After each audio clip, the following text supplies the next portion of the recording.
কত সুন্দর কালার হয়েছে, খেতে খুব দুর্দান্ত লাগবে। আসসালামু আলাইকুম। আজকের আমি রেসিপি বানাবো। এখানে নিয়েছি ছোট চারা রুই মাছ, আলু নিয়েছি।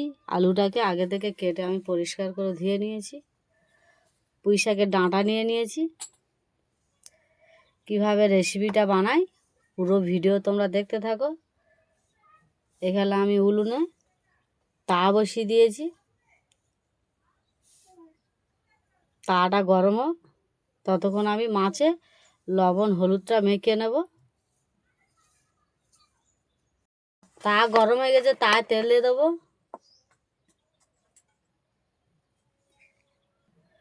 মাছগুলো সব দিয়ে দেবো।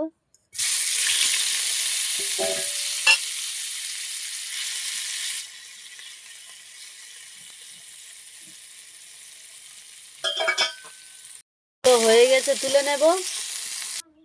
তেল দিয়ে দেবো।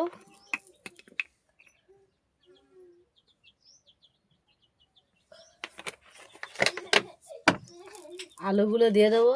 আগে থেকে হলুদ আর লবণ মেখে দিয়েছি, আলু দিয়ে দেবো। আলুগুলো সব ভেজে নেব লাল লাল করে। আলুগুলো লাল লাল করে ভেজে দিয়েছি, তুলে নেব।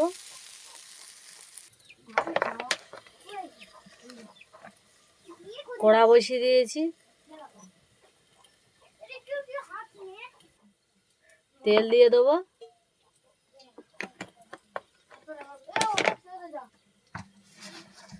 পেঁয়াজ দিয়ে দেবো।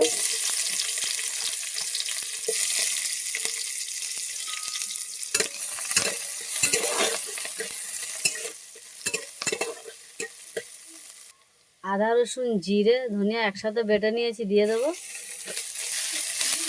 পানি দিয়ে দেবো।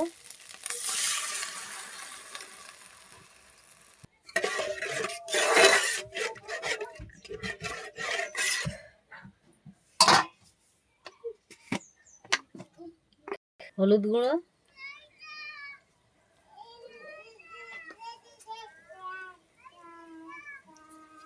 লঙ্কার গুঁড়ো,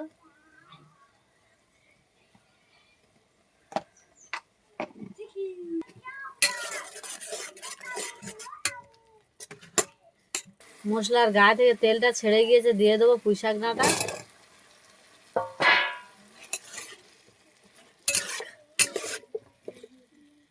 ভেজে রাখা আলুটা দিয়ে দেবো।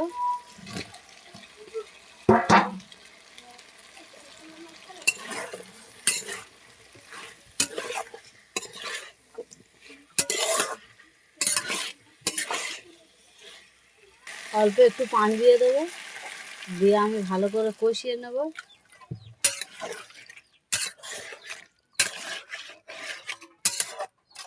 ঢাকনা দিয়ে দেবো। ঝোলের পানি দিয়ে দেবো।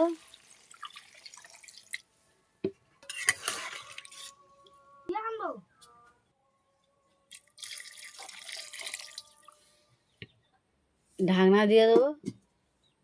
ফুটে গিয়েছে, মাছগুলো দিয়ে দেবো।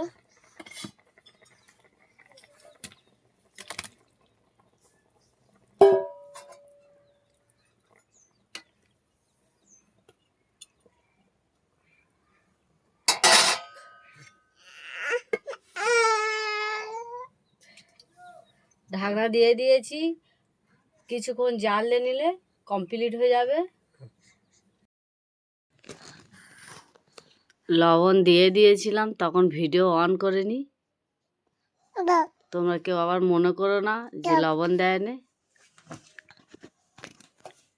Recipe complete. পুকুরের মাছ, পুঁই শাকের ডাঁটা, আলু দিয়ে যেইভাবে আমি রেসিপিটা বানিয়েছি, এইভাবে তোমরা একবার বাড়ি থেকে ট্রাই করে দেখো, খুব ভালো লাগবে। আমার ভিডিওটা দেখে লাইক, কমেন্ট, শেয়ার, সাবস্ক্রাইব করে দেবে।